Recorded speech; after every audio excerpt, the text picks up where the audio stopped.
চট্টগ্রামের আনোয়ারাত সরকারি উন্নয়ন হাজে বাধা 25 লাখ টিয়া চাঁদা দাবি এবং শ্রমিকের বিরুদ্ধে সশস্ত্র হামলার অভিযোগে অবশেষে গ্রেফতার হল কুখ্যাত সন্ত্রাস মোহাম্মদ সোহেল ওরফে টেটু সোহেল। সোমবার রাতে চাতুর ইউনিয়নের নিজ এলাকাতুন তারে গ্রেফতার করে আনোয়ারা থানা পুলিশ। পুলিশ জানায় ফানি উন্নয়ন বোর্ডের অধীনে কিয়াগর এলাকাত সুইচ গেট নির্মাণ হাস শুরুর ফরতুনি ঠিকাদারের হাসে মোটা অঙ্কর চাঁদা ও মোটরসাইকেল দাবি করছেন সোহেল ও তার বাহিনী। গত জানুয়ারি 5 তারিখ সাদা নফায় নির্মাণস্থলত তাণ্ডব চালায় তারা। লোয়ার রড ও লাঠির আঘাতে রক্তাক্ত হয় 4 জন শ্রমিক। এরপরই ঠিকাদার শাহিন খান বাদী এনে থানাত মামলা দায়ের করে। পুলিশের রেকর্ড অনুযায়ী গ্রেফতারকৃত টেটু সোহেল একজন চিহ্নিত অপরাধী। ব্যাংক ডাকাতি ও রাজনৈতিক নেতার গাড়ি বহরে হামলা সহ তার বিরুদ্ধে অন্তত 12 মামলা রয়েছে। ঘটনার পর আত্মগোপনতা হলেও আধুনিক তথ্য প্রযুক্তির সহায়তায় তারে গ্রেফতার করতে সক্ষম হয় পুলিশ।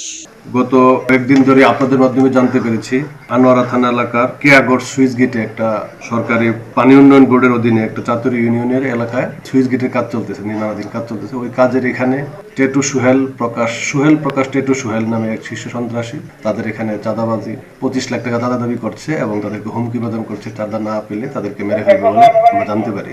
এই সংবাদটি আমাদের কাছে আসার পরে বাদী মূল ঠিকাদার মোহাম্মদ শাহিন উনি আমাদের কাছে একটা অভিযোগ দায়ের করেন।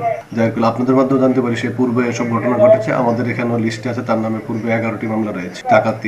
ডাকাতির প্রস্তুতি, ছিনতাই, মাদক মামলা সহ মোট 11টি মামলা।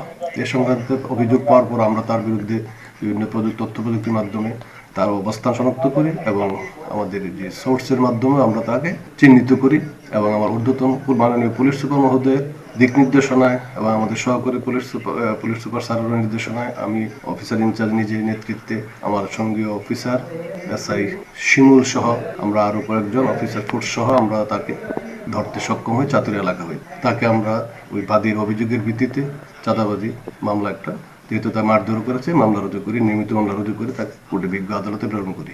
মঙ্গলবার সকালে হরা ফাহারাই তারে আদালতত প্রেরণ করা হয়। এলাকায় স্বস্তি ফেরাইতে এন অভিযান অব্যাহত রাখিবের দাবি জানিয়ে স্থানীয়। C+ TV Chittagong.